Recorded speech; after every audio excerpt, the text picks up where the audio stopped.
nakaraang season ko po, nung rookie year ko.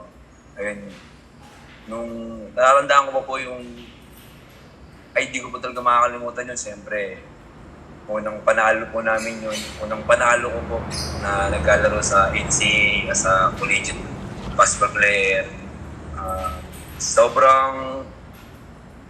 Sobrang blessed ko po nun, tsaka grateful kasi hindi rin po ako makapaniwala na isa ako sa mga blessed Lord na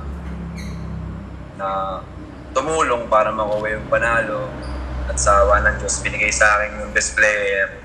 Talagang after game na yun, talagang na-shock talaga ako, na sabi ko na kaya ko palang gawin, nagawa ko pala yun. Kaya talagang sobrang sarap sa feeling na yun. Hindi ko talaga makakalimutan yun sa pagtanda ko. Hanggang sa mag-anak ako, makakwento ko talaga yung kasi dream come true yun eh. Makapaglaro ko sa NC pa lang, dream come true. Paano pa kaya yun? Mag-best player ka, kaya sobrang sarap sa feeling nun. Talagang sobrang sarap sa experience na yun. Marami rin akong natutunan nun. At marami rin akong nakitang mga sumuporta sa akin at naniwala sa akin. Kaya ako siguro nagawa yun.